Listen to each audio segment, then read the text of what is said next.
श्रीकृष्णः शरणं मम।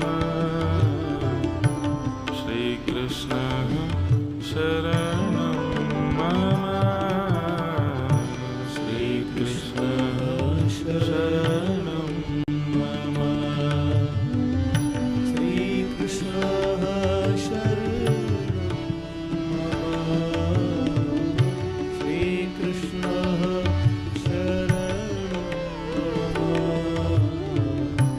श्रीकृष्णः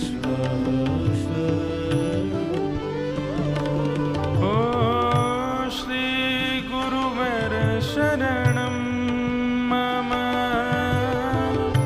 श्री गुरुवर शरणं मम। श्री गुरुवर शरणं मम। श्री गुरुवर शरणं मम। वृंदावन शरणं मम।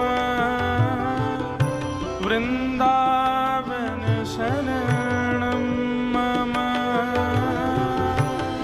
वृंदावन शरणं मम। वृंदावन शरणं मम। श्री गोवर्धन शरणं मम। श्री गोवर्धन शरणं मम। श्री गोवर्धन शरणं मम। श्री गोवर्धन शरणं मम। श्री दत्त गुरु शरणं मम। श्री दत्त गुरु शरणं मम।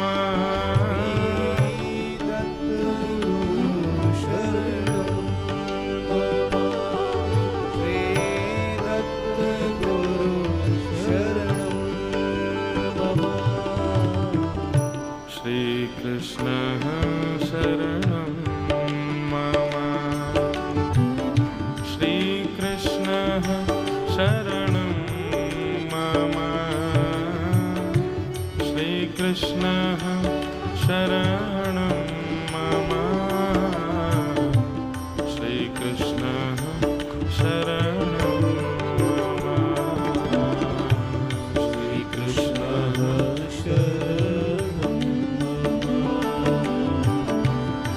श्रीकृष्णः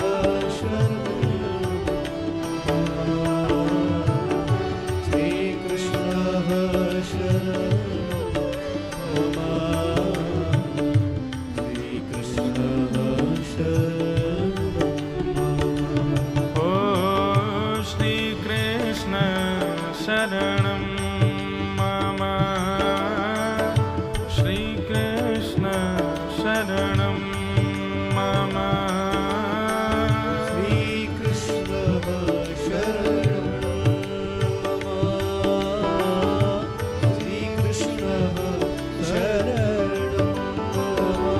ओ श्रीकृष्ण शरणं मम।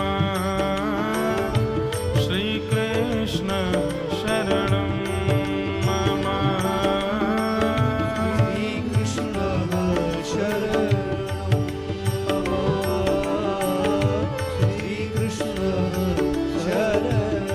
मम। ओ श्रीकृष्णः शरणं मम। श्रीकृष्णः शरणं मम। श्रीकृष्णः शरणं मम।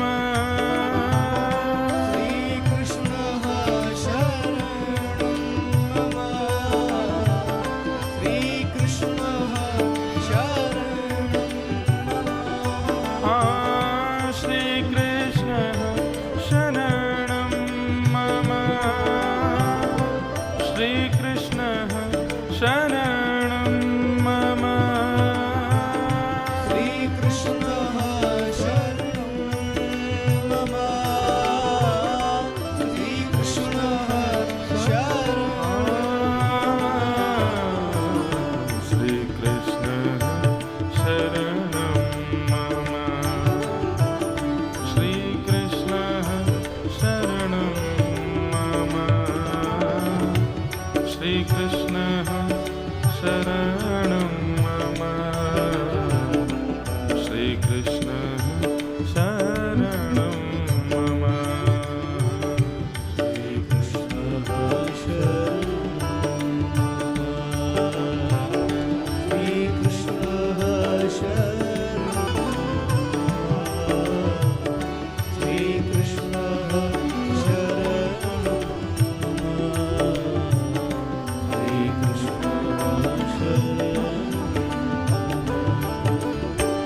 श्रीकृष्णः शरणं मम श्रीकृष्णः शरणं मम श्रीकृष्णः शरणं मम श्रीकृष्णः शरणं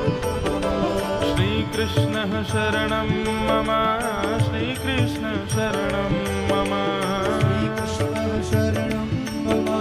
शरणं मम श्रीकृष्णः शरणं मम श्रीकृष्णः शरणं मम श्रीकृष्णः शरणं मम श्रीकृष्णः शरणं मम श्रीकृष्णः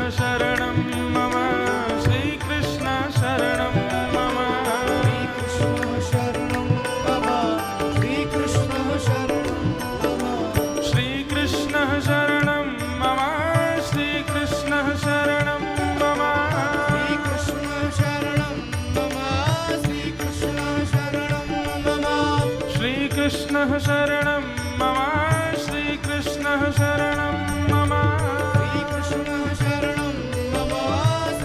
शरणं मम श्रीकृष्णः शरणं मम श्रीकृष्णः शरणं मम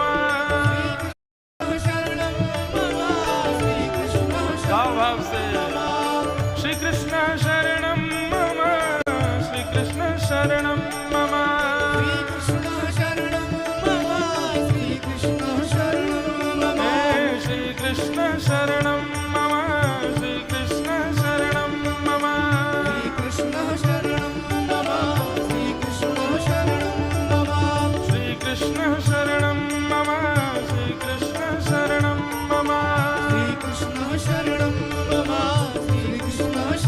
देखो ये अष्टाक्षर मंत्र है श्री कृष्ण शरणम मम। इसमें श्री यानी श्री राधा रानी है। हमारे वृंदावन में श्री यानी श्री किशोरी जी ही हैं, तो राधा कृष्ण शरणम मम, हम दोनों युगल की शरण में हैं, ऐसी भावना है। तो जब श्री कहो तो किशोरी जी का स्मरण करो, कृष्ण कहो तो हमारे ठाकुर जी का स्मरण करते हुए उनकी शरण में हम हैं, उनकी हम शरण चाहते हैं, इस भावना से गाओ। श्री कृष्ण शरणम मम श्री कृष्ण शरणम मम श्री कृष्ण शरणं मम श्री कृष्ण शरणं मम श्री कृष्ण शरणम मम श्री कृष्ण शरणम मम श्री कृष्ण शरणं मम श्री कृष्ण शरणं मम श्री कृष्ण शरणम मम श्री कृष्ण शरणम मम श्री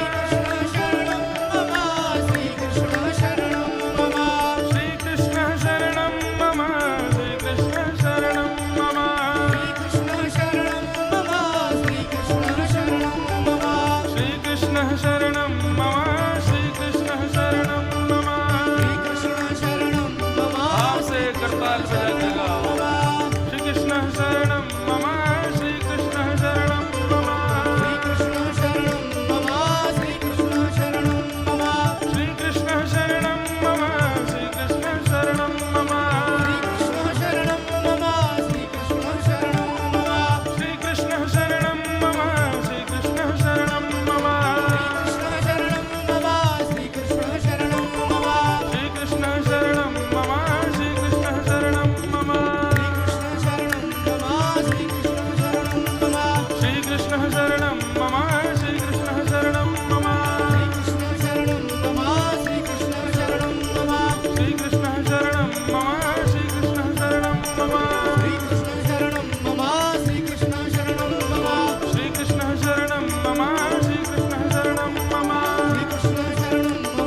कृष्ण शरणं मम श्री कृष्ण शरणं मम श्री कृष्ण शरणं मम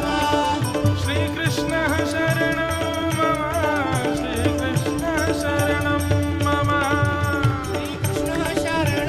मम श्री कृष्ण शरणं मम विठ्ठल विठ्ठल विठ्ठल विठ्ठल विठ्ठल विठ्ठल विठ्ठल विठ्ठल विठ्ठल विठ्ठल विठ्ठल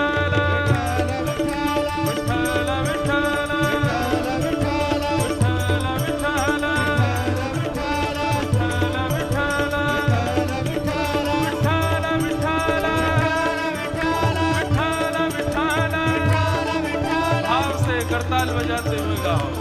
आज एकादशी है, पंडरीनाथ भगवान का स्मरण करो। विठ्ठल विठ्ठल विठ्ठल विठ्ठल विठ्ठल विठ्ठल विठ्ठल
जय जय श्री राधे, जय जय श्री राधे। अवधूत चिंतन श्री गुरुदेव दत्त।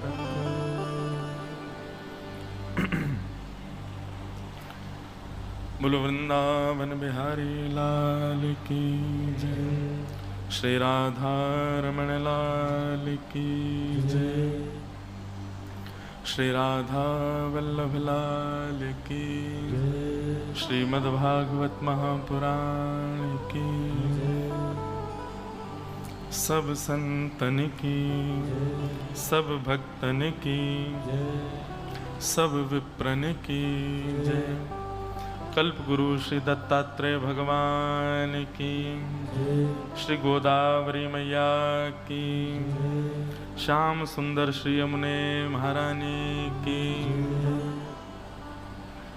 श्री गोवर्धन नाथ की, गिरिराज धरण की, श्री पंडरीनाथ भगवान की, श्री रुक्मणी मैया की, सब संतन की समस्त ब्रजवासिन की जय जय श्री राधे। द्वारिका धीश की जय।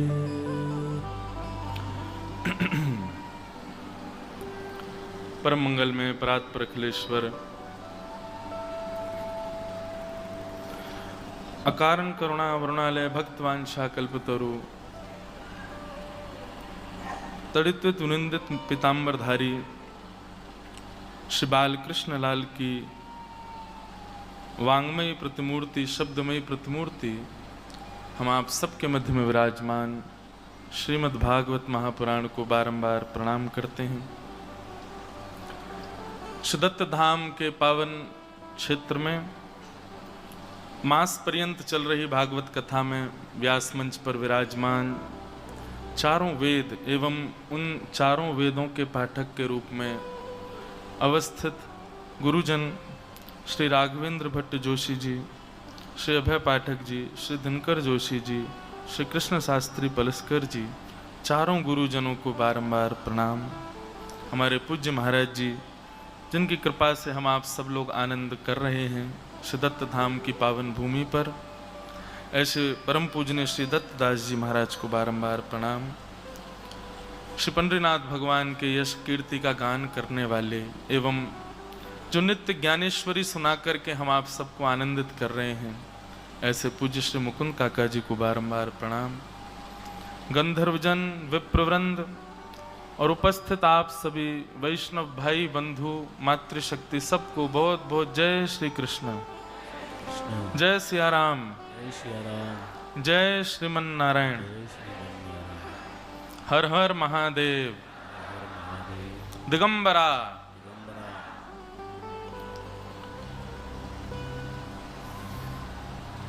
परमानंद का विषय है। मास पर्यंत चल रही कथा में आज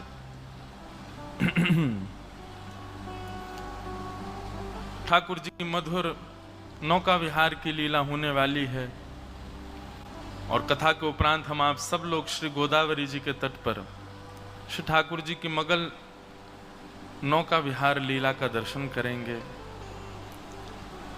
बंधुओं, मास पर्यंत की कथा में कितने सारे उत्सव हुए, परंतु फिर भी दिन बहुत कम लग रहे हैं। अभी भी ऐसा लग रहा है कि इतने दिन तो भी व्यतीत हुए ही नहीं। 22-23 दिन तो हो गए शायद। कौन सा दिन है आज? 23। लो, अब तो सभी भूल गए, पहले तो इनको भी याद थे। 23वां, आपको पूरा याद है। 23 दिन हो गए हैं, लेकिन निश्चित ही बहुत आनंद का अनुभव हो रहा है। ठाकुर जी खूब अनुग्रह कर रहे हैं, खूब कृपा कर रहे हैं। वैशाख का महीना बहुत पवित्र है और विशेष रूप से मेरे लिए तो एक अनुभव प्रदान करने वाला और अत्यंत कृपामय ये मास है, वैशाख का महीना। 2 आचार्य ऐसे प्रकट हुए इस वैशाख के महीने में जिनकी मुझ पर बड़ी कृपा है।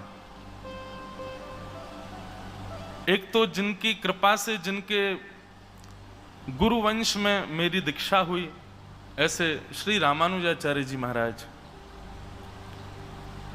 वैसे तो हमारे रामानुज संप्रदाय में नक्षत्र देख करके उत्सव मनाते हैं, नक्षत्रों के अनुकूलता पर उत्सव, शताब्दी उत्सव आदि या गुरुजन के जो भी जन्म जयंती उत्सव होते हैं वो सब मनाए जाते हैं, परंतु वैशाख में ही अधिकतर श्री रामानुजाचार्य जी की जयंती उत्सव होती है।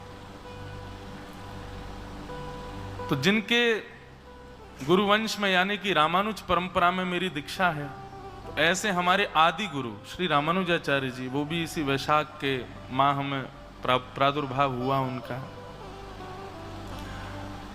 और दूसरे जिनके लाला की कृपा होकर के सेवा प्राप्त हुई, ऐसे श्री गिरधर लाल जी को, श्रीनाथ जी को जिन्होंने प्रकट किया, ऐसे हमारे पूज्य श्री श्रीमद वल्लभाचार्य जी महाराज, उनकी आज तिथि उत्सव है, आज जयंती उत्सव है श्रीमद वल्लभाचार्य जी का। इसलिए आज कथा का प्रारंभ अष्टाक्षर मंत्र से किया, श्री कृष्ण शरणम मम। ऐसे पूज्य श्री वल्लभाचार्य जी महाराज बंधुओं सामान्य नहीं है, उनको यशोदा जी का अवतार माना जाता था। श्री यशोदा मैया ही श्रीमद वल्लभाचार्य जी के रूप में आई और श्रीमद वल्लभाचार्य जी ने आकर के इस बात को प्रतिष्ठित कर दिया कि जिसके घर में भी ठाकुर की सेवा हो रही है, वो जब तक यशोदा भाव में व्यवस्थित नहीं होगा तब तक ठाकुर जी उसकी सेवा स्वीकार नहीं कर सकते। आज मेरे गिरधर लाल जी की सेवा है, आपके यहाँ गोपाल जी की सेवा है, किसी के यहाँ त्रिभंग लली ठाकुर जी की सेवा है, किसी के यहाँ युगल सरकार की सेवा है। ये घरों में जो सेवा व्यवस्थित हुई है, ये घरों में जो ठाकुर जी की सेवा हम लोग कर रहे हैं, इस सेवा को प्रदान करने का सबसे बड़ा योगदान श्रीमद् वल्लभाचार्य जी महाराज का है। उन्होंने गोपाल जी को घर घर पहुंचा दिया। ये लड्डू गोपाल सबसे पहले किन की सेवा में आए? श्रीमद् वल्लभाचार्य जी की सेवा में आए। आज भी विराजमान है नाथद द्वार में, श्रीनाथ जी के बगल में श्री नवनीत प्रिया जी। इतने बड़े हैं ठाकुर जी, केवल अंगुष्ठ मात्र ऐसे। ये लड्डू गोपाल का जो स्वरूप है, ये सबसे पहला स्वरूप श्रीमद् वल्लभाचार्य जी के पास ही है। ये उन्हीं के मनस्थ के ठाकुर जी हैं। उन्होंने ही अपने हृदय से श्री लड्डू गोपाल जी को इस प्रकार से सेवा में व्यवस्थित किया। और जो लोग जो वैष्णव नाथ द्वारा जाते हैं और अगर नहीं गए हैं तो फिर महाराज जी, हमारे लाल जी का भी हर वर्ष उत्सव होता है। इस बार द्वारिका में था। अब के वर्ष यानी कि 2025 11 से 17 जनवरी श्री नाथ द्वार में है ठाकुर जी का उत्सव। क्योंकि श्री गिरधर लाल जी भी नाथ द्वार से ही पधारे हैं, तो ऐसा नियम भाव आया था कि 5 वर्ष के बाद एक उत्सव नाथ द्वार में होगा। 5 वर्ष बाहर करेंगे और फिर 5 वर्ष के बाद वाला उत्सव नाथ द्वार में होगा। तो श्रीनाथ जी, वहां नाथ द्वार में आप दर्शन करेंगे। श्रीनाथ जी के मंदिर के परिसर में ही श्री नवनीत प्रिया जी विराजते हैं। इतने बड़े गोपाल जी हैं, छोटे से, लेकिन श्रीनाथ जी से ज्यादा ठाट उनके हैं, श्री नवनीत प्रिया जी के। महाराज जी वहां पर भी बताओ कैसी लीला लाल जी की। श्रीनाथ जी भी वही हैं और नवनीत प्रिया जी भी वही हैं, लेकिन दोनों स्वरूपों में एक ही ठाकुर विद्यमान है, कृष्ण ही हैं। वो गिरधर स्वरूप हैं, ये लड्डू गोपाल स्वरूप हैं। लेकिन वो नवनीत प्रिया जी जो छोटे से है ना, वो रूठे ही रहते हैं, हमेशा रूठे रहते हैं। मतलब उनकी भौं चढ़ी रहती है। एक वो क्यों चढ़ी रहती है? बोले कि वो बड़ो ठाकुर है ना, वो लंबो चौड़ो बड़ो, या हमारे वाक्य ज्यादा थाटे, मैंने 100 या हमारे मुंह ज्यादा पूछे नहीं, इसलिए वो थोड़े नाराज से ही रहते हैं। वैसे बड़े कृपालु हैं श्री नवनीत प्रिया जी, तो नाराज रहते हैं। ये बात मैं क्यों कह रहा हूं? अगर भोग में 50 रोटियों का भोग यदि मान लें, अनुभव जितना भी जाता हो, अगर श्रीनाथ जी को 50 रोटी आती हैं तो दुगनी जाएंगी, 100 रोटी जाएंगी उनको। अगर 99 भी हो गई तो नाराज हो जाते हैं, वो रूठ जाते हैं, नाक फूल जाती है उनकी। अगर इतनी बड़ी कढ़ाई में श्रीनाथ जी की प्रसादी गई है तो उससे बड़ी कढ़ाई में नवनीत प्रिया जी की जाएगी, नहीं तो वो नाराज। वो यही देखते हैं कि प्रसाद मेरा दुगना आया कि नहीं आया। वो श्रीमद् वल्लभाचार्य जी के निज ठाकुर जी। उन्होंने, अब मैं पुष्टि करके तो नहीं कह सकता, लेकिन हाँ संभवतः 2 बार पूरी पृथ्वी की परिक्रमा श्रीमद् वल्लभाचार्य जी के साथ उन ठाकुर जी ने की है। ऐसे महाप्रभु जी का आज प्रादुर्भाव दिवस है। बंधुओं देखो, संप्रदाय में बंटवारा नहीं होना चाहिए कि हम उस संप्रदाय के हैं, हम उस संप्रदाय के व्यक्ति को क्यों देखें, क्यों पूजें, क्यों भजें। नहीं, सब आचार्य हम पर कृपा करते हैं। सब आचार्यों से कुछ ना कुछ सीखना है। और मैं तो अपनी कथा में कहता हूं, मैं और मेरे लाल जी, हम दोनों तो पंचायती हैं। हमारे यहां सारे संप्रदाय हैं। रामानु संप्रदाय से हमने दीक्षा ले रखी है। माथे पर हमारे पर श्रीमद् वल्लभाचार्य जी के श्रीनाथ जी विराज रहे हैं, तो पुष्टि मार्ग की सेवा हो जाती है। वृंदावन में गौड़िया वैष्णव संप्रदाय का बड़ा बोलबाला है, इसलिए गौड़ियाओं का भी भाव ठाकुर जी सुनते रहते हैं, आनंदित होते हैं। हरिदासी और हरिवंशी, उनके भाव में कथाओं में गाता रहता हूं, उन भाव से ठाकुर जी को खूब आनंद भी कराता हूं। तो कोई ऐसा नहीं है कि एक संप्रदाय में, अभी महाराज जी मेरे को जब से समय नहीं मिल रहा, नहीं तो मेरे बहुत दिन से मन में चल रहा है कि किसी दिन श्री हमारे ठाकुर जी का दत्त भगवान जैसा श्रृंगार करूं मैं, जैसे आप करते हैं, बिल्कुल वैसे ही। क्योंकि अगर मुकुट और पाग हटाओ तो वैसी ही जटा है। जटा तो नहीं है, लाल जी की बेनी है, ऐसी ऊपर बांध रखी है। तो जब आप बिना श्रृंगार के ठाकुर जी को देखेंगे तो ऐसे ही लगते हैं दत्त भगवान जैसे। तो अब मेरे को समय नहीं मिलता, नहीं तो मैं ठाकुर जी का एक दिन तो करके जाऊंगा। उससे पहले हमारे ठाकुर जी पंडरीनाथ का रूप भी धारण करते हैं। श्री पंडरीनाथ भगवान की तरह बिल्कुल वैसा ही तिलक, वैसे ही पाग, और बहुत सुंदर श्रृंगार ठाकुर जी का होता है। अवकाश अभी मिलेगा, अनुष्ठान मेरा पूर्ण हो जाएगा, उसके बाद 1-2 दिन बिना अनुष्ठान की भी कथा है, तब ठाकुर जी का श्रृंगार करेंगे, आनंदित कराएंगे। श्रीमद् वल्लभाचार्य जी महाराज जो कृपा करके पृथ्वी पर केवल इसलिए आए कि द्वापर में, कलयुग में द्वापर विराजमान कर सकें।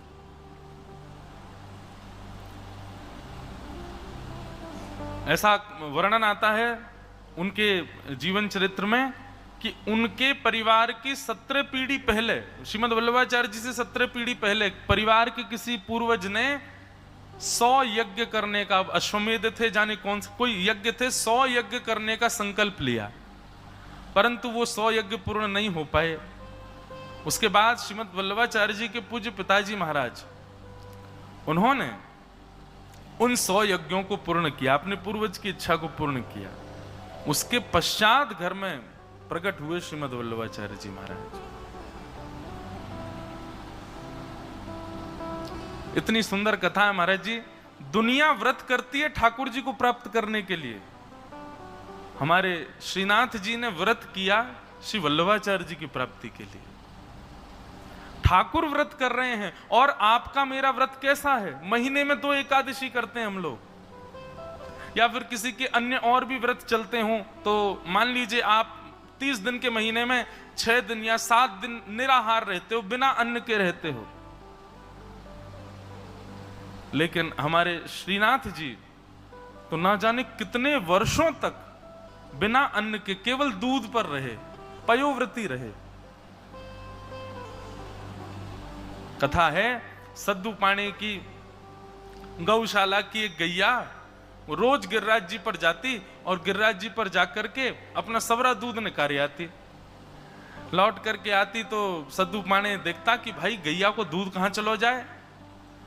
तब उसने पीछा किया, एक दिन तो जाकर के देखा कि वह गिरिराज जी के एक खंड में जाकर के अपना सारे चारों थनों से दूध पय प्रस्थान कर देती है।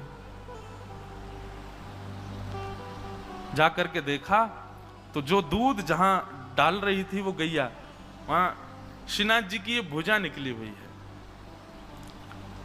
उस भुजा का दर्शन करके सद्दू पाणी ने जैसे ही पर्वत खंडों को अलग करना प्रारंभ किया, ठाकुर जी बोले अरे तू अभी मुकु ऐसे ही सेवा करते रहे, मेरी भुजा की सेवा कर, मेरा जब भाव आएगा मैं प्रकट है जाऊंगा। कितने दिनों तक ठाकुर जी की भुजा की सेवा चली। उसके बाद ठाकुर जी ने अनुग्रह किया और एक दिन श्रीनाथ जी श्री गोवर्धन नाथ से प्रकट होकर के व्यवस्थित हो गए।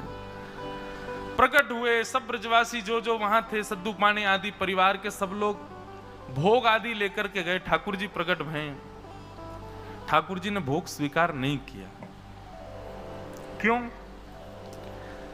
पूछने पर ठाकुर जी कहते हैं कि मेरा एक भक्त है, वो साक्षात श्री यशोदा मैया कोई अवतार है, वो जब आवेगो तब मैं अन्न ग्रहण करूंगा, वो जब तक नहीं आएगा तब तक मैं पयोव्रती रहूंगा, मैं दूध पे ही रहूंगा।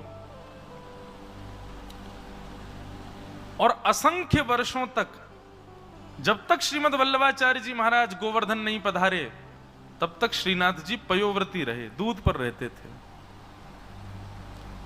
कथाएं तो भक्तों के व्रत की बहुत सुनी, लेकिन ठाकुर जी जैसा व्रत कौन करे? ध्रुव प्रहलाद के भी 6-7 महीने के ही व्रत के भाव आते हैं, पर ठाकुर जी की तो वर्षों का व्रत चला कि श्रीमद् वल्लभाचार्य जी पधारे। श्रीमद् वल्लभाचार्य जी महाराज भ्रमण करते हुए जैसे ही ब्रजमंडल में आए और गोवर्धन में प्रवेश किया, तो सद्दू पाणे तो प्रतीक्षा कर रहे थे, बोले हमारो ठाकुर भूखो बैठो भैया, कब आवेगो वल्लभाचार्य जी। आज जब उन्होंने खबर सुनी कि कोई आचार्य प्रवर पधारे हैं, दौड़ करके गए, चरणों में प्रणाम करते हुए निवेदन करते हुए कहा, हे गुरुवर, हमारे ब्रजमंडल को एक ठाकुर प्रकट भयो है, वो वर्षंते केवल दूध पी के रह रहो, पयोव्रती है, आपके दर्शन के काजे इच्छुक है, आप कृपा करके पधारो, उनको अन्न पवाओ। वल्लभाचार्य जी महाराज ने जैसे सुना तो उनको संकेत तो हो चुका था। गए, बोले कहाँ है ठाकुर जी? बोले वो देखो पर्वत के ऊपर ठाकुर जी खेल रहे थे ग्वाल बालों के साथ। कलयुग की लीला है इस कलिकाल में। और जैसे ही श्रीमद वल्लभाचार्य जी नीचे पहुंचे, ऊपर दृष्टिपात किया, ऊपर से ठाकुर जी ने वल्लभाचार्य जी को देखा, नेत्र सजल हो गए ठाकुर जी के। एक चित्र आपने देखा होगा, बहुत जगह प्रसिद्धि होती है कि ठाकुर जी श्रीमद वल्लभाचार्य जी से ऐसे गले लग रहे हैं। ठाकुर जी दौड़े गिरिराज जी से और नीचे दौड़ करके आए और आकर के श्रीमद वल्लभाचार्य जी को हृदय से लगा लिया। ये हैं श्रीमद वल्लभाचार्य जी महाराज, जिनके लिए ठाकुर जी ने व्रत किया। ठाकुर जी ऐसे भावावेश में आ गए जैसे कोई मैया से बहुत दिनों का बिछड़ा बालक पुनः मिल गया हो। बंधुओं, कलयुग में, सतयुग, त्रेता, द्वापर में ठाकुर लीला प्रधान होते हैं, पर कलयुग में ठाकुर जी अपने अर्चक के सेवा की प्रधानता में रहते हैं। वो स्वयं सर्वगुण संपन्न होते हुए भी अर्चक के अधीन रहते हैं। यदि आप भूखा रखो ठाकुर जी को, भूखे रह लेंगे, लेकिन पाएंगे तभी जब आप पवाओगे। ऐसी एक निष्ठता हम में है ठाकुर जी के प्रति। हम अन्न छोड़ दें, ठाकुर जी आप पवाओ, आप पवाओगे तो ही पाऊंगा। अनशन पे बैठ जाओ, कोई नहीं कर पाएगा। अनशन आज तक बहुत सुने, सरकार के पीछे लोग पड़ जाते हैं, ये बिल लागू करो, ये लागू करो, मानवीय ये गुण लागू करो। कभी ऐसा सुना कि कोई अनशन पर बैठा है? क्यों? बोले तभी पाऊंगा जब ठाकुर जी आके पवाएंगे। ऐसा अनशन तो ठाकुर जी कर सकते हैं। हम जीवात्मा तो महान नाटकबाज हैं, बस नाटक करना जानते हैं हम लोग, और कुछ नहीं आता हम लोगों से। ठाकुर जी अनशन पर बैठे रहे, बोले जब वल्लभाचार्य जी आएंगे तभी पाऊंगा। वल्लभाचार्य जी के नेत्र सजल हो गए। ठाकुर जी की बात सुनकर के, इतने वर्षों से आप केवल पयोव्रती हैं, 56 भोग सामग्री सिद्ध करवाई, और तब से आज तक श्री गोवर्धन में 56 भोग लगाते हैं ठाकुर जी को। सबसे पहला इस कलिकाल में ठाकुर जी का 56 भोग आरोगाया श्रीमद वल्लभाचार्य जी ने। एक प्रकार से ये कहते हैं भगवान का अनशन तोड़ा, उनका पयोव्रत से उनको सामग्री पधरानी प्रारंभ की। ऐसे श्रीमद वल्लभाचार्य जी महाराज, उन्हीं की, उनको भैया नित्य प्रणाम किया कर, उन्हीं की कृपा से ही हमारे घर में ठाकुर जी की सेवा चल रही है। सेवा के भावों को पुष्ट, इसीलिए उनके मार्ग का नाम ही है पुष्टि मार्ग। वे सेवा अपराध और सेवा के भावों पर उन्होंने बड़ा प्रकाश डाला। श्रीमद वल्लभाचार्य जी कहते हैं कभी भी किसी भक्त को स्वच्छंद सेवा नहीं करनी चाहिए। मतलब सदैव किसी गुरु के पराधीन होकर के सेवा करो, अपनी मनमानी सेवा नहीं होनी चाहिए ठाकुर जी की। श्रीमद वल्लभाचार्य जी कहते हैं बहुत सूक्ष्म अपराध लगता है, पर लगता जरूर है।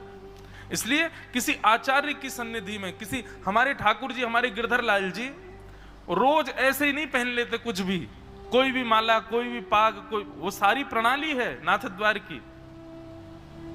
आज प्रणाली के अनुसार महाप्रभु जी का उत्सव है, तो उत्सव के अनुसार जैसा पोशाक भाव होगा वैसी ही पोशाक ठाकुर जी धारण करेंगे। जिस दिन मुकुट है उसी दिन मुकुट पहनेंगे, जिस दिन पाग है उसी दिन पगड़ी पहनेंगे। क्यों? क्योंकि ठाकुर जी श्रृंगार नहीं करते हैं। ठाकुर जी उस समय किसी लीला में होते हैं, उस लीला के अनुसार उनका श्रृंगार किया जाता है। इसलिए श्रीमद वल्लभाचार्य जी कहते हैं कभी भी स्वच्छंद अपनी इच्छा से, ठीक है आपका भाव या तो उस स्थिति का होना चाहिए, नहीं तो एक गुरु अधीन होकर के सेवा प्रणाली अपनाओ, स्वीकार करो। अब हम कभी ठाकुर जी को, अभी मेरा मन में भाव आया कि मैं श्री दत्त भगवान के रूप में व्यवस्थित करूं, तो ये एक प्रकार से महीना 2 महीना में एक दिन ठाकुर जी उत्सवात्मक वेश धारण करते हैं। अब मास पर्यंत दत्त भगवान के साथ रहे हैं, तो जाते जाते उनको भेंट स्वरूप अपना रूप वैसा बना करके भेंट दे करके जाएंगे, देखो मैं आपके जैसा बनूंगा। तो ऐसे महीना 2 महीना में कभी स्वच्छंद और कहते हैं स्वतंत्र श्रृंगार सेवा की अनुमति है, पर नित्य नहीं। नित्य तो किसी प्रणाली से प्रणालित होकर के, हमारे वृंदावन में एक भी ठाकुर जी ऐसे नहीं है। श्री राधा रमन, श्री राधा वल्लभ, श्री बांके बिहारी, अपनी मनमानी सेवा कोई नहीं कर सकता। वो सब प्रणाली है, सब सेवा के भाव पूर्व निश्चित हैं, वैसे ही होगी, क्योंकि ठाकुर जी का निश्चित है। इस दिन ठाकुर जी इस लीला में हैं, इस दिन ठाकुर जी इस भाव में हैं। उस अनुसार ठाकुर जी की सेवा भाव होते हैं। और देखो वैशाख का महीना है, हमारे आदि गुरु रामानुजाचार्य जी की भी जन्म जयंती उत्सव होगा। हमारे ठाकुर जी को जिन्होंने प्रकट किया, श्रीनाथ जी को, उनका आज उत्सव है। और यह उत्सव भी कहां मनाया जा रहा है? महाराष्ट्र की भूमि पर। श्रीमद वल्लभाचार्य जी महाराज का सेवा भाव बढ़ा ही इसी भूमि से आगे, और इस भूमि में भी वहां से जिनका नाम हम रोज गाते हैं, श्री पंडरीनाथ भगवान, श्री विठल भगवान। वल्लभाचार्य जी महाराज भ्रमण करते करते जब पंढरपुर आए, और पंढरपुर में अपने दोनों कमर पर हाथ रख के खड़े भये श्री पंडरीनाथ जी का जब दर्शन किया, दंडवत प्रणाम किया, साष्टांग निवेदन किया, दंडवत प्रणाम करके उनके रूप को निहारने लगे।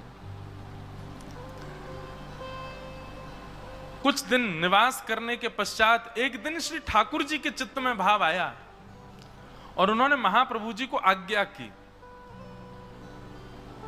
बोले, हे महाप्रभु जी, हम जानते हैं कि आप पूर्ण रूपेण विरक्त हो चुके हो, संसार में आप नहीं रहना चाहते हो, पर मेरी इच्छा है कि आप विवाह कीजिए, और विवाह करके ये जो सेवा का भाव, ये जो आपके प्रणालिकाएं हैं, इन सबको आगे बढ़ाने का एक उत्तरदायित्व किसी को प्रदान करने के लिए आप विवाह करो।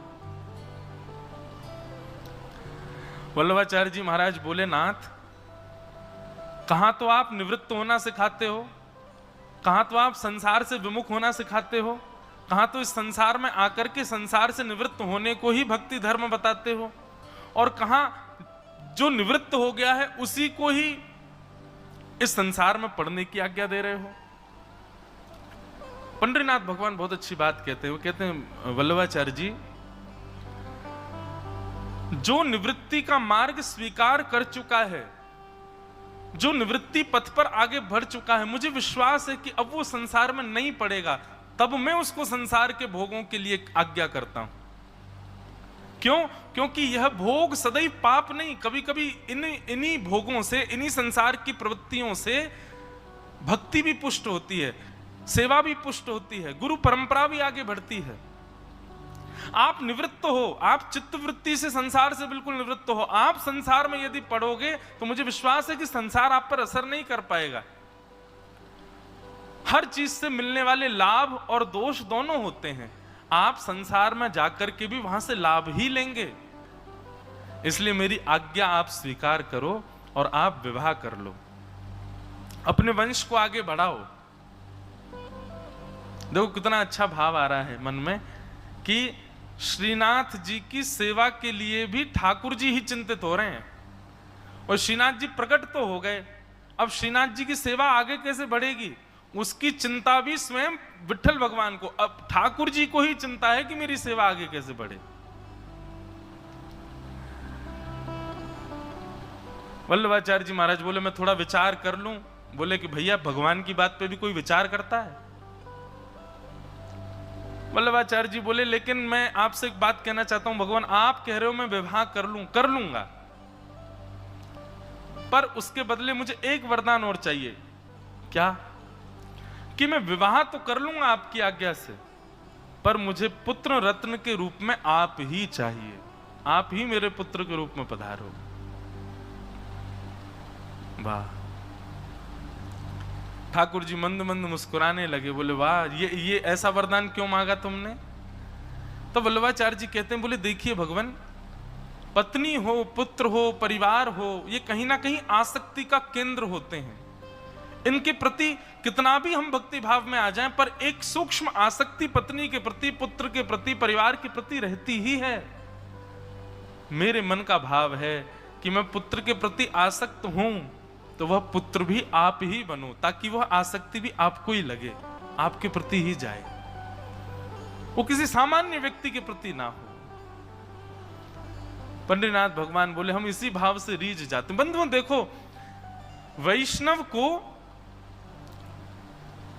ठाकुर जी चतुर हैं, वैष्णव को चतुर शिरोमणि होना चाहिए। कभी कभी भगवत भाव के प्रति, संसार के प्रति चतुर नहीं। इस प्रकार कभी फंस जाओ, ठाकुर जी कुछ वरदान मांगने की आज्ञा कर दें, तो ऐसा कुछ मांगो कि जिससे ठाकुर जी की आज्ञा का उल्लंघन भी ना हो और भगवत सेवा भी ना छूटे। श्रीमद् वल्लभाचार्य जी महाराज ने संसार में प्रवृत्त होना भी स्वीकार किया, परंतु वल्लभाचार्य जी ने श्री विठ्ठल भगवान से यह वरदान भी मांग लिया कि पुत्र के रूप में आप ही पधारना। ये उनकी चतुराई है। पंडितनाथ भगवान प्रसन्न हो गए और कहा ठीक है, हम आपके पुत्र बन करके आएंगे। और वल्लभाचार्य जी का वंश आगे बढ़ा, तो उनके 2 पुत्र हुए, श्री गोपीनाथ जी और दूसरे पुत्र जो साक्षात पंडरीनाथ भगवान का ही रूप हैं, वे प्रकट हुए, जिनको बड़े प्रेम और भाव से सब लोग गोसाई श्री विठ्ठलनाथ जी के रूप में कहते हैं। बोलो गोसाई जी परम दयाल की। तो महाप्रभु श्रीमद् वल्लभाचार्य जी महाराज ने तो श्रीनाथ जी को प्रकट किया, और प्रकट करने के बाद उनका दूध भोग लगाते थे, मिश्री भोग लगाते थे, केवल ग्रंथ रचना करते थे। ज्यादा श्रृंगार आदि की विस्तार वल्लभाचार्य जी ने नहीं किया। इस श्रृंगार का विस्तार तो गोसाई श्री विठ्ठलनाथ जी ने किया। वल्लभाचार्य जी के पुत्र गोसाई श्री विठ्ठलनाथ जी महाराज, कैसी पोशाक होगी, कैसा भोग आएगा, कैसा थाड़ा वस्त्र होगा, किस प्रकार की पाग होगी, कैसे कानों, अरे हमारे वृंदावन के कई आचार्य वे भी विठ्ठलनाथ जी के पास जाकर के सीख करके आते थे कि अपने अपने ठाकुरों की सेवा हम कैसे कैसे करें। इसलिए कहीं ना कहीं उसी परंपरा से, श्री विठ्ठलनाथ जी की ही परंपरा से सारे मंदिरों में यह नियम हो गया कि नियमानुसार ठाकुर जी की सेवा होगी। ऐसी पोशाक, ऐसे वस्त्र, ऐसे भाव, इस प्रकार सब चीज वैसे चलेगी। उन्हीं श्री विठ्ठलनाथ जी ने ठाकुर जी के खूब श्रृंगार का वर्धन किया। तीन भाव व्यवस्थित किए ठाकुर जी की सेवा में, राग, भोग और श्रृंगार। ठाकुर जी की सेवा में 3 प्रधानता होती हैं। सबसे पहला राग। ठाकुर जी को कुछ ना कुछ श्रवण कराना अति आवश्यक है। हमारे ब्रज में ऐसा भाव है कि ठाकुर जी को जब तक पद नहीं सुनाओ तब तक तो आंख नहीं खोलते। सुबह सुबह का नियम है, या तो भैरव गाओ या भैरवी गाओ, तभी ठाकुर जी के नेत्र खुलेंगे। हमारे श्री विठ्ठलनाथ जी का भाव है, ठाकुर जी के सुबह जाते ही सीधे उठा मत दो ठाकुर जी को। तो क्या करो? बोले सबसे पहले तो हाथन में नेक इत्र लो, और इत्र लेकर के धीमे धीमे ठाकुर जी के समीप जाओ, और जो चद्दर ओढ़ के ठाकुर जी सोए ना, वही चद्दर के ऊपर से हल्के हाथन से ठाकुर जी के पहले चरण दबाओ।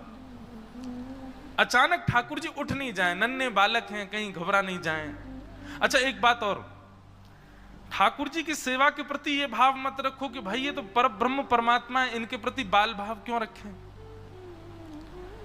ठाकुर जी जब आपके घर में विराज गए हैं, इसका मतलब वो बालवत ही विराजे हैं। आप उनकी मैया हो, आप उनके बाबा हो, आपको उसी भाव से ही सेवा करनी पड़ेगी। और अगर उस भाव से नहीं कर रहे हो तो आपके लिए वो पाषाण है, कोई ठाकुर जी नहीं है, वो फिर पाषाण रूपी रहेंगे। इसलिए उनके प्रति भाव, कोई संबंध तो आपको रखना पड़ेगा। और सबसे सुंदर संबंध है बंधुओं, जिसमें अपराध नहीं बनता। वो संबंध क्या है? उनको बाल रूप मानो, स्वयं को यशोदा मैया मानो। अच्छा एक बात कहें, अपने रूप बदलते रहो सेवा के अनुसार। जब सवेरे उठावे जाओ तो यशोदा जी को रूप धारण कर लो, राजभोग पवावे जाओ तो गोपीन को रूप धारण कर लो, और रात्रि शयन कराओ तो श्री किशोरी जी के भाव से। श्री जी के भाव से। अब श्री जी का भाव तो हम धारण कर नहीं सकते, तो कोई कृष्ण प्रियसी गोपी के भाव से उनको शयन करा। 3 भाव रखो सेवा में। तो गुसाई जी आज्ञा करते हैं कि सुबह सुबह ठाकुर जी के पहले हल्के हल्के हाथन से चरण दबाओ। मोहन जागिए बलि जई हैं, लाला जागिए बलि जई। गुसाई जी वर्णन करते हैं, बोले जब यशोदा मैया उठावे जावे ना, सो ठाकुर जी उठे ना आए, बार बार चदरिया ओढ़ करके कभी यहां करवट ले लें, कभी वहां करवट ले लें, कभी और भीतर घुस जाए। बोले मैया मुंह नींद आ रही है, उठावे मत। यशोदा मैया के लाला सूर्य निकल आयो है, सब लोग अपने अपने घरन में नहाए धो के तैयार रह गए, तू अभी तक पड़ो भयो है, ऐसा बढ़िया ना लगे, जल्दी उठ जा। सो ठाकुर जी अंदर चदरिया में से ही कह रहे हैं, मैया अगर मैं उठ गयो तो तू मुंह को कहा देगी। यशोदा मैया कह रही है, बोले लाला अरे कोई बहुत बड़ा काम करे तब आदमी यो कहे कि मैं ये कर दूंगा तो तुम कहा करोगे, ये उठनो कोई तेरो बहुत बड़ा। बोले हाँ मैया मेरो जगनो भी तेरे काजे बहुत बड़ा काम है, मैं चाहूं तो पूरे दिन सो सकूं, पर मैं जगूंगो तो या के बदले मुंह को कहां मिलेगो। तब यशोदा मैया कह रहे हैं, तेरे कारण श्याम सुंदर, तेरे कारण श्याम सुंदर, नई मुरलिया ले हूं लाला, नई मुरलिया ले मोहन जागिए बल जय हैं, लाला जागिए बल जय हैं, मोहन जागिए बल गई है, रे लाला जागिए। तो इतनी सूक्ष्मता से सेवा का विस्तार किया महाप्रभु जी ने। ठाकुर जी की आरती होने के पश्चात आरती दूर रखो, उनके सम्मुख नहीं होनी चाहिए। क्यों? बोले भैया नेक्सो सो लाला है, हाथ पाम चलावे, कहीं आरती ते हाथ लगा दियो जल गो तो। कितनी सूक्ष्मता का भाव। लाल जी से दूर रखो। अरे कहां तक है, हम लोग तो बहुत संकोच करते हैं, पर ठाकुर जी की सेवा में इतना भाव भी। अगर कोई बेताल गा रहा है, बेसुर गा रहा है, कोई बहुत बस ऊंचे स्वर में गाता है, कोई राग आदि की भावना नहीं, कोई अनुराग नहीं उसकी वाणी में, तो गुसाई जी तो ये भी आज्ञा करते हैं, बोले लाला डर जाएगो वासियों को, भैया तू बाहर जाके गा ले, ठाकुर जी के आगे मत गावे, ठाकुर जी डर जाएंगे। एक बार ऐसा हुआ, कोई गा रहा था ठाकुर जी की सेवा में, लेकिन उसके ना तो स्वर थे, ना राग थे, ना ताल थी, और अनुराग भी नहीं था। भाव हो तो भी कई बार स्वर ना हो तो भी अच्छा लगता है सुनने में, अनुराग भी नहीं था। तो श्री कुम्मन दास जी ने जाकर के उसको निवेदन किया, बोले भैया तुम ऐसे मत गाओ, ठाकुर जी को बहुत श्रम हो जाता, तुम बाहर जाके गा लो, ठाकुर जी के आगे मत गाओ। वो व्यक्ति बोला, बोले कि आप नहीं जानते हो, ठाकुर जी राग नहीं देखते, ठाकुर जी स्वर नहीं देखते, ठाकुर जी कंठ नहीं देखते, ठाकुर जी तो हृदय देखते हैं। ये आप लोगों ने ही ये सब बना दिया है, राग में गाओ, सीख करके गाओ, सुन करके गाओ, रियाज करके गाओ। अरे ठाकुर जी ये सब नहीं देखते,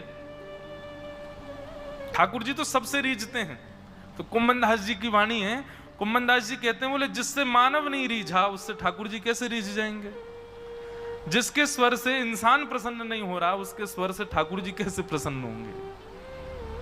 बोले स्वर प्रधान नहीं है, राग प्रधान नहीं है, अनुराग प्रधान है। तो बड़ी सूक्ष्मता से उन्होंने सेवा व्यवस्थित की ठाकुर जी की, कैसे उठाना है, कैसे सुलाना है, किस प्रकार भाव रखना है। इसीलिए उस मार्ग को पुष्टि मार्ग कहा गया। ऐसे श्रीमद् वल्लभाचार्य जी का आज प्रादुर्भाव दिवस है। मैं इसलिए ज्यादा प्रकाश डाल रहा हूं क्योंकि उन्हीं की ही कृपा है कि मैं सेवा कर रहा हूं, आप सेवा कर रहे हो। हम आप अपने घरों में ठाकुर जी की सेवा कर रहे हैं, ये सब उन्हीं का ही अनुग्रह है। घर घर गोपाल जी बैठे हैं, आज घर घर में ठाकुर की सेवा हो रही है। तो सबसे पहला राग, उसके बाद भोग। ठाकुर जी को कोई भोग भी लगावे तो भी कुछ ना कुछ सुना करके लगावे। और तीसरा कहा श्रृंगार। श्रृंगार, श्रृंगार में तो इतनी सूक्ष्मता बताते हैं श्री गोसाई जी महाराज कि अपने अनुसार नहीं, ठाकुर जी का चिंतन करो भाव का, और उस भाव में ठाकुर जी जिस लीला में दिख रहे हों, या फिर किसी गुरु आश्रय में रह करके, किसी परंपरा के आश्रय में आकर के ठाकुर जी का वैसा भाव रखो। लेकिन हम एक बात कहते हैं कि भाई कलिकाल है, इतना ज्यादा व्यवस्थित होना बहुत असंभव है, लेकिन फिर भी भगवत सुख का भाव रखना चाहिए, श्रृंगार में भी, राग में भी और भोग में भी, उनको सुख मिले। हमारे वृंदावन में कई मंदिरों में छोटी छोटी पूड़ियां बनती हैं, बहुत छोटी। क्यों वो इतनी छोटी बनाते हैं? क्यों? ठाकुर जी को कहीं पूड़ी तोड़वे में श्रम नहीं है, जहाँ सीधी पूड़ी उठाई, सब्जी से लगाए, खा गए। जितना बड़ा मुंह उतनी बड़ी पूड़ी, छोटी छोटी। उनके सुख का विचार करके सेवा का भाव रखा जाए। हम लोग गृहस्थाश्रमी हैं, कलयुग में रह रहे हैं, इतनी ज्यादा व्यवस्थित तो नहीं कर सकते, पर फिर भी कुछ प्रयास करना चाहिए कि जिस प्रकार गुरु आज्ञा है उस आज्ञा में रह करके ठाकुर जी की सेवा की जाए, उस आज्ञा में व्यवस्थित होकर भगवत सेवा का भाव रखा जाए। एक बार कोई व्यक्ति श्रीनाथ जी के दर्शन करने आया, शालिग्राम जी की सेवा करता था। वो शालिग्राम जी बटुआ में धर के लाया, वो बटुआ किसी पेड़ पर टांग करके श्रीनाथ जी के दर्शन करने चला गया। कहीं ऐसे टांग दिए ठाकुर जी, दर्शन करने के लिए गया, दर्शन करके आने लगा तो महाप्रभु जी को प्रणाम किया।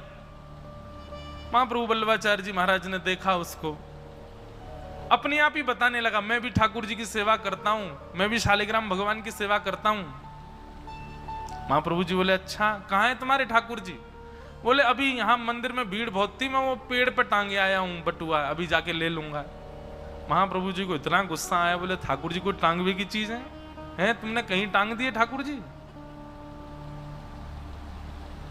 महाप्रभु जी को क्रोध आ गया। अब वो व्यक्ति तो वहां से चला गया, लेकिन जैसे ही वो वृक्ष के पास पहुंचा तो जैसा उसका बटुआ था ऐसे हजारों बटुआ टंग रहे थे वहां पर। अब तो वो विचलित हो गया, सारे बटुओं को खोले, सब में शालिग्राम जी और एक जैसे सारे। अब वो विचार करे, ये क्या हुआ? व्याकुल हो गया, दौड़ करके महाप्रभु जी के पास आया। बोले, मैंने आपको बताया था ना मैं भी सेवा करता हूं। बोले, हाँ। बोले, बहुत बड़ा अपराध हो गया, पता नहीं क्या हुआ, मैं ठाकुर जी को टांग के आया, मां तो बहुत सारे ठाकुर जी आ गए हैं, अब क्या करूं महाप्रभु जी, कोई उपाय बताओ। तो बोले, कितने साल से सेवा कर रहे हो? बोले कि 20 वर्ष हो गए सेवा करते हुए। बोले, अच्छा तो ठाकुर जी को पहचानते होंगे अपने को, जाओ उन हजारों में से अपने ठाकुर जी पहचान लो, कौन से हैं तुम्हारे। बोले, मैंने देख लिए, सब एक जैसे लग रहे हैं। महाप्रभु जी बोले, 20 वर्षों की सेवा में तुम इतना नहीं पहचान पाए तुम्हारे ठाकुर जी कौन से हैं, और तुम सेवा करते हो? इससे अच्छा तो सेवा मत करो, ये अपराध है। धन से भरा बटुआ होता, पहचान जाते कि ये मेरा है। और सबसे पहली बात, धन से भरा बटुआ होता तो तुम टांगते ही नहीं, अपने संग लेकर के चल रहे होते, क्योंकि धन का मूल्य जानते हो, ठाकुर जी का मूल्य नहीं समझते हो, इसलिए कहीं भी उनको रख आते हो। गलत बात। उसी दिन चरणाश्रित हो गया। सेवा की इतनी गंभीर और इतनी व्यवस्थित व्याख्या श्रीमद् वल्लभाचार्य जी महाराज ने की।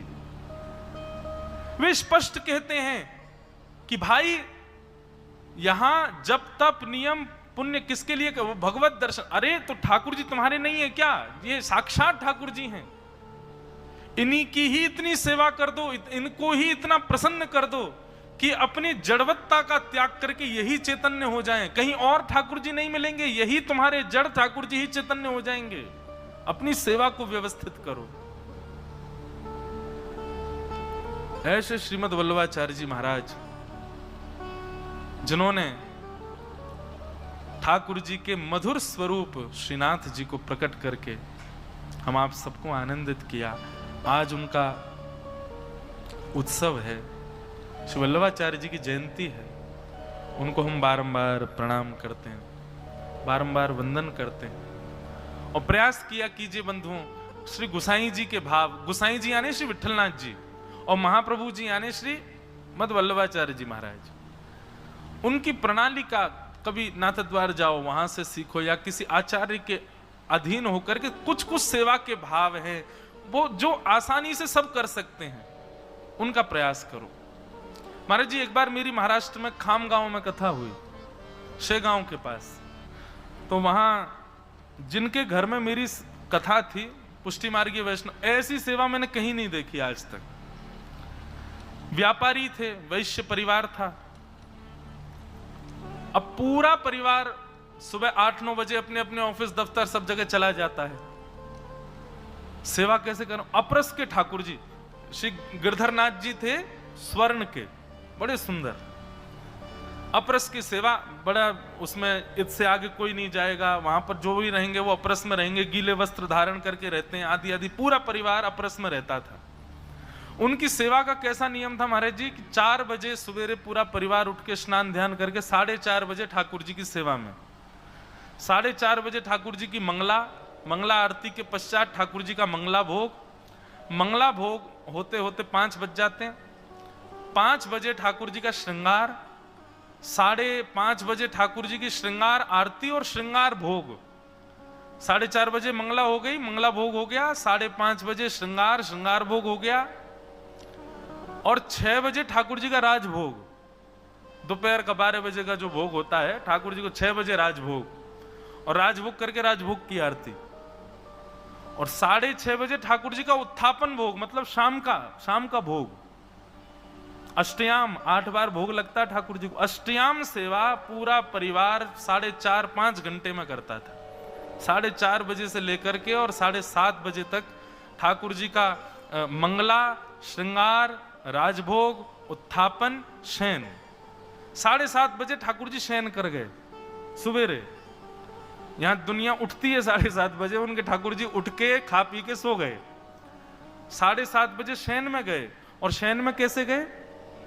छोटी छोटी सखियां हैं, उस ठाकुर जी की सेज सैया के चारों ओर हैं, किशोरी जी और सब भाव, यशोदा मैया आदि सबके सुंदर सुंदर चित्रपट चारों ओर रख देते हैं। ठाकुर जी की रात्रि भोग के लिए प्रसादी, ठाकुर जी के जलपान के लिए जलझारी आदि सब रख करके व्यवस्था करके, वो पूरी कक्ष, पूरा मंजिल थी वो बंद, उसमें कोई नहीं जाएगा।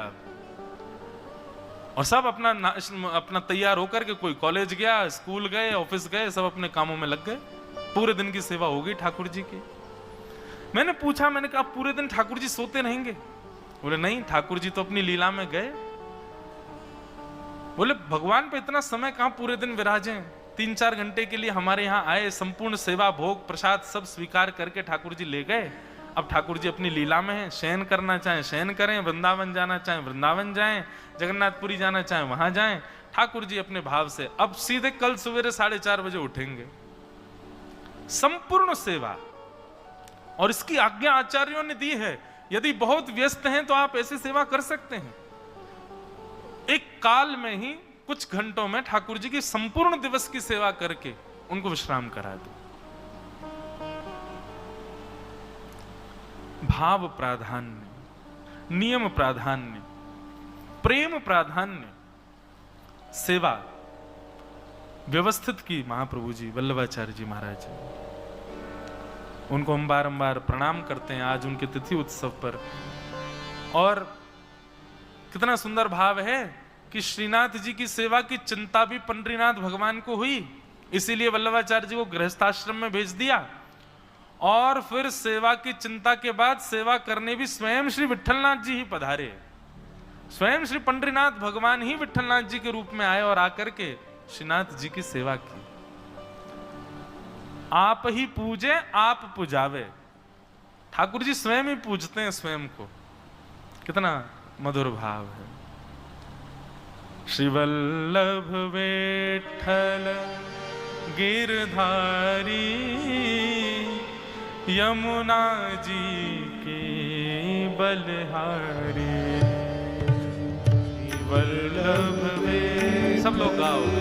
गिरधारी यमुना जी के बलिहारी। श्री वल्लभ विठ्ठल गिरधारी यमुना जी के बलिहारी। वल्लभ विठ्ठल गिरधारी यमुना जी की बलिहारी। श्री वल्लभ विठ्ठल गिरधारी। वल्लभ विठ्ठल गिरधारी। श्री वल्लभ विठ्ठल गिरधारी। वल्लभ विठ्ठल गिरधारी। श्री यमुना जी की बलिहारी। यमुना जी की बलिहारी। श्री वल्लभ विठ्ठल गिरधारी यमुना जी की बलिहारी। वल्लभ विठ्ठल गिरधारी यमुना जी की बलिहारी। एक प्रसंग याद आया। श्रीमद् वल्लभाचार्य जी महाराज एक बार काशी से वृंदावन जा रहे थे और यात्रा में कई शिष्य उनके साथ थे। तो अष्ट सखाओं में से एक सखा हुए श्री परमानंद दास जी, जिनके बड़े प्रसिद्ध भाव हैं परमानंद स्वामी। तो परमानंद दास जी का जो जन्म स्थान है वह कन्नौज, जहां के इत्र बड़े प्रसिद्ध हैं। तो कन्नौज मार्ग में पड़ना था, तो महाप्रभु जी से उन्होंने प्रार्थना की, हे महाप्रभु जी, आप अगर कृपा करें तो कन्नौज मार्ग में पड़ेगा, मेरा जन्म स्थान है, आप यदि एक रात्रि मेरे घर निवास करें, आपकी भोजन प्रसादी की सब मैं उत्तम व्यवस्था वहां रखूं। तो बड़े प्रेमी थे परमानंद दास जी, बड़े प्रिय थे महाप्रभु जी को। आज्ञा कर दी, ठीक है हम तुम्हारे घर रुकेंगे। तो महाप्रभु जी उनके घर गए और प्रसाद आदि से निवृत्त होने के बाद में उन्होंने श्री परमानंद दास जी को आज्ञा की कि कुछ सुनाओ। ये सब पद जो हम लोग गाते हैं, ये लोग ये सब अष्ट सखाओं को चिंतन आता था, उनको लीला दिखाई देती थी और उसी लीला को वो गाते थे। ये महाप्रभु जी की कृपा थी उन पर कि उनको लीला का दर्शन हो जाता था। अष्ट सखाओं की वार्ता में आता है, वे नेत्रबंद करते और नेत्रबंद करके लीला का दर्शन करके फिर गाते, बताते कि लीला कैसी चल रही है।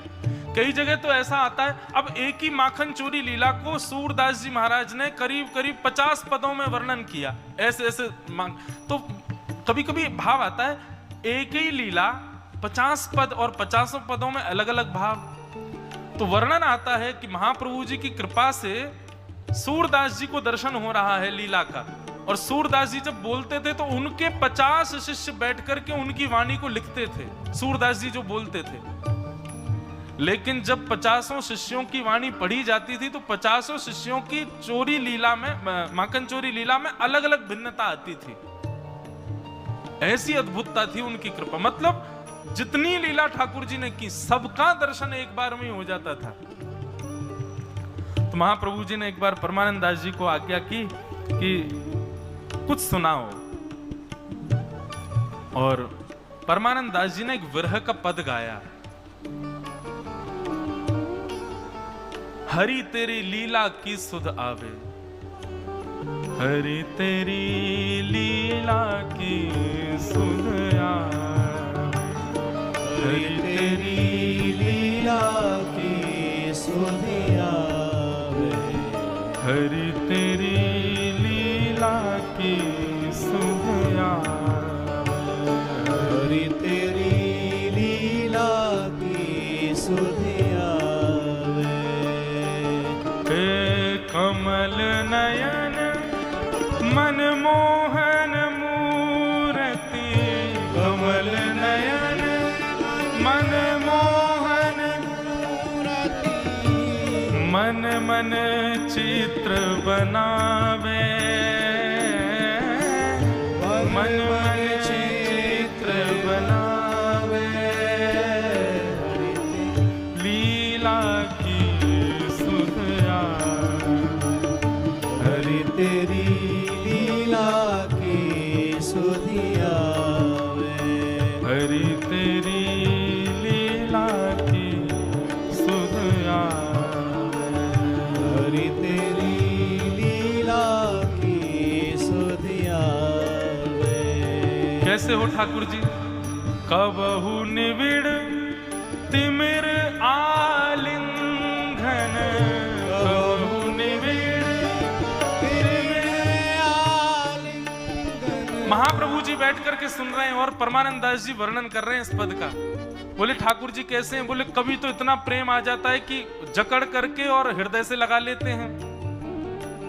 कबहु निविड़ तिमिर आलिंगन, कबहु निविड़ तिमिर आलिंगन, कबहु पीक सुर गावे, कबहु पीक सुर गावे, कबहु कनेन मूद अंतर्गति, कबहु कनेन मूद अंतर्गति, कबहु कनेन मूद अंतर्गति, कबहु कनेन मूद अंतर्गति, मणिमाला पहरावे, मणिमाला पहरावे, हरि तेरी लीला की सुध आवे, हरि तेरी लीला की सुध आवे, हरि तेरी लीला की सुध आवे, हरि तेरी लीला की सुध आवे। परमानंद प्रभु श्याम करी, परमानंद प्रभु श्याम करन, परमानंद प्रभु श्याम ध्यान करी, परमानंद प्रभु श्याम ध्यान करन, ऐसे विरह गवावे,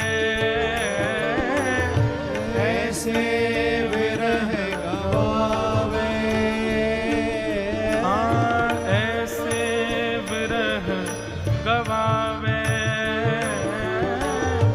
ऐसे विरह गवावे, हरि तेरी लीला की सुध आवे, हरि तेरी लीला की सुध आवे, हरि तेरी लीला की सुध आवे, हरि तेरी लीला की सुध आवे। परमानंद दास जी ने ऐसा विरह का पद गाया, नेत्र बंद करके गा रहे थे। जब नेत्र खोल करके देखा तो महाप्रभु श्री वल्लभाचार्य जी महाराज मूर्छित पड़े थे, कृष्ण विरह में मूर्छित हो गए।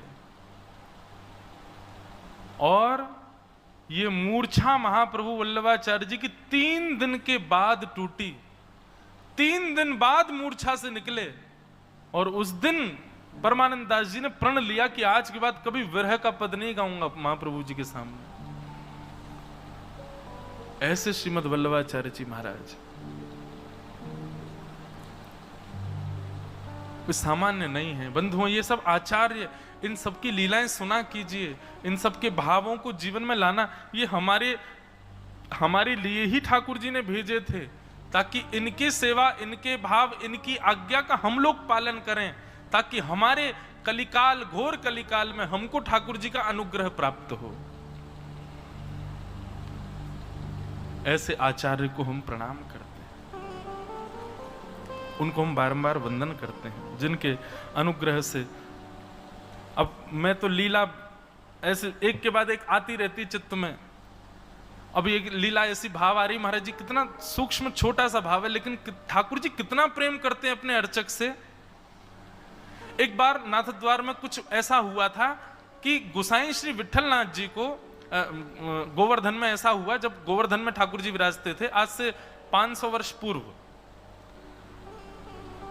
तो ठाकुर जी जब गोवर्धन में विराजते थे, एक बार ऐसा कुछ हुआ कि महाप्रभु जी के 2 पुत्र हैं, विठलनाथ जी और गोपीनाथ जी।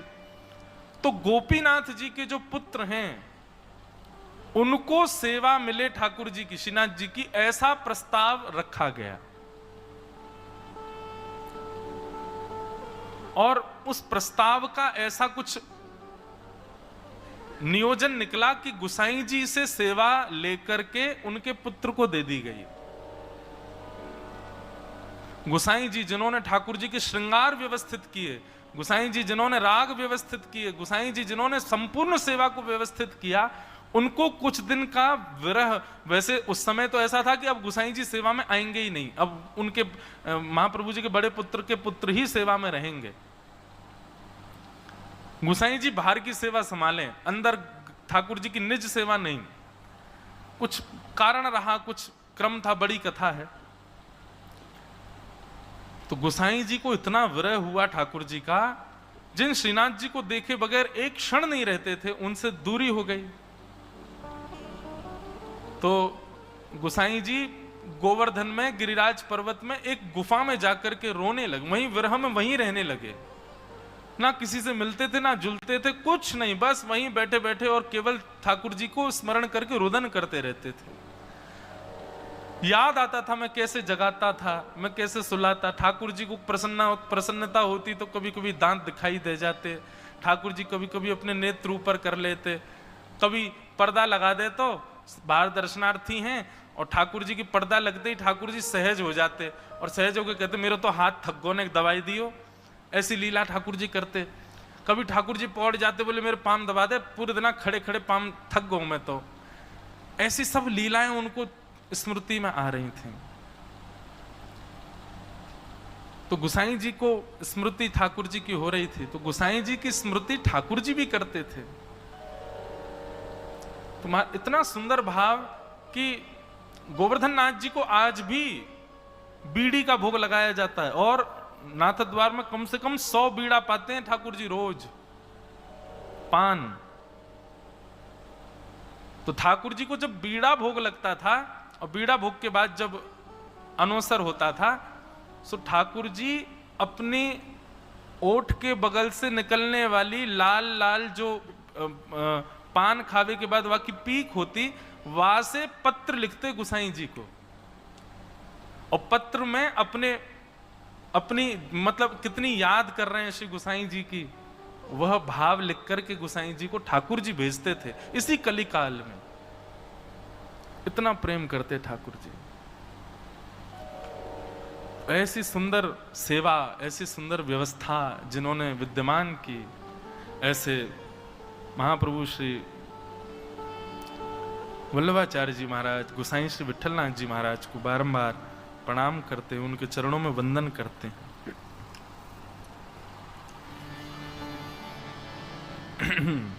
बोलो गोवर्धन नाथ की जय।